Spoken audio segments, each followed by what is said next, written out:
سامری جادوگر کا واقعہ ہمارے لیے بہت سبق آموز ہے۔ یہ واقعہ فرعون کے غرق ہونے کے بعد کا ہے۔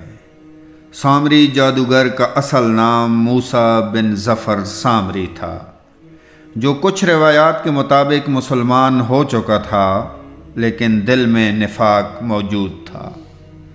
جب حضرت موسیٰ علیہ السلام کو اللہ جل شانہ نے 40 راتوں کے لیے کوہ طور پہ بلایا اور حکم ہوا کہ آپ نے 40 دن کوہ طور پر عبادت کرنی ہے، اس کے بعد آپ کو تورات عطا کی جائے گی، تو حضرت موسیٰ علیہ السلام جب کوہ طور پر گئے تو سامری کو موقع مل گیا کہ وہ بنی اسرائیل کو ورغلا سکے۔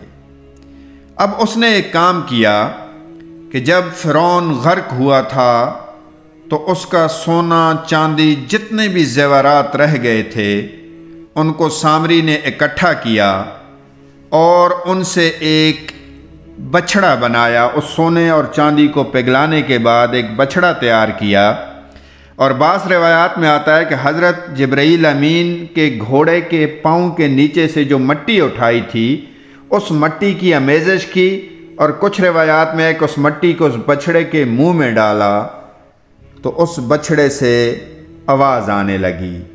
حالانکہ کہتے ہیں کہ اس نے اس بچھڑے کو اس اینگل سے ڈیزائن سے تیار کیا تھا کہ اس کے اندر ایک کھوکھلا پن رکھا تھا۔ جب ہوا اس کی ایک طرف سے گزرتی تھی تو اس کھوکھلے پن کی وجہ سے اس سے آواز پیدا ہوتی تھی۔ سامری نے لوگوں کو اکٹھا کرنا شروع کیا اور بنی اسرائیل کو ورغلایا کہ دیکھو، اصل میں تمہارا خدا یہی ہے، یہی بچھڑا تمہارا رب ہے، یہ باتیں کرتا ہے، بولتا ہے۔ موسیٰ علیہ السلام پتہ نہیں کون سے خدا سے ملنے گئے ہوئے ہیں، تو کمزور عقیدہ لوگ اس چیز کو مان گئے اور انہوں نے سجدہ کیا۔ جو توحید پہ قائم لوگ تھے انہوں نے ان کو بہت سمجھانے کی کوشش کی، لیکن سامری اپنے مقصد میں کامیاب ہو گیا اور بنی اسرائیل 2 فرقوں کے اندر، 2 گروپوں کے اندر تقسیم ہو گئی۔ یہاں پہ ہمیں جو پہلا سبق ملتا ہے کہ کوئی بھی انوکھی چیز، کوئی بھی ایسی چیز جس کو عقل تسلیم نہ کرے، اس کو دیکھ کر پریشان ہونے کی ضرورت نہیں ہے، اس کو دنیا کی کوئی عجیب و غریب مخلوق تسلیم کرنے کی ضرورت نہیں ہے۔ اب جب موسیٰ علیہ السلام کوہ طور سے واپس آئے تو آپ نے ایک عجیب و غریب منظر دیکھا۔ آپ نے دیکھا کہ بنی اسرائیل کے تقریباً آدھے لوگ بچھڑے کی عبادت میں مصروف ہیں، وہ اس کی پرستش کر رہے ہیں۔ حضرت موسیٰ علیہ السلام کو بہت غصہ آیا۔ قرآن مجید کے اندر آتا ہے فَلَمَّا رَجَعَ مُوسیٰ، پس جب موسیٰ علیہ السلام واپس لوٹے تو یہاں پہ عربی کے ایک لفظ استعمال ہوئے غضبان، غصے کی، شدید غصے کی حالت میں، اپنے بھائی حضرت ہارون علیہ السلام کے داڑھی کے بال اور پیشانی کے بال پکڑ کے ان کو جھٹکا دیا کہ میں نے تمہیں اپنا نائب مقرر کر کے یہاں پہ گیا تھا، آپ یہاں پر موجود تھے اور میری قوم سامری کی باتوں میں کیسے آ گئی، کیسے حق سے پھر گئی۔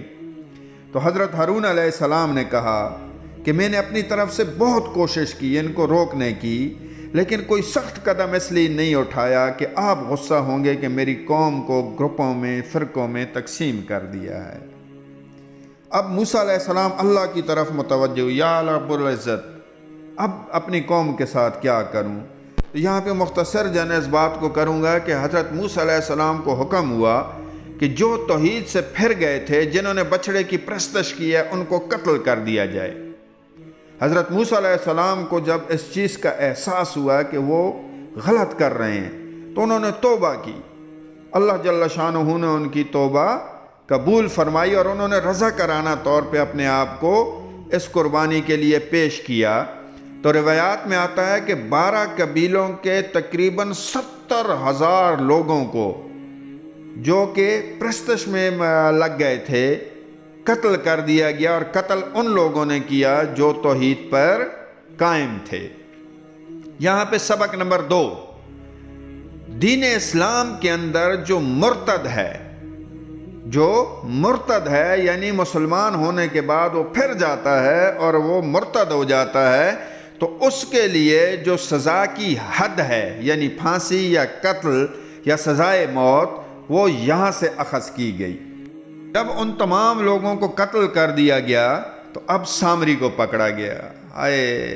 اللہ رب العزت نے موسیٰ علیہ السلام سے فرمایا، موسیٰ اس کو نہیں قتل کرنا، اس کو چھوڑ دے۔ یا رب العزت، ساری فساد کی جڑ تو سامری تھا۔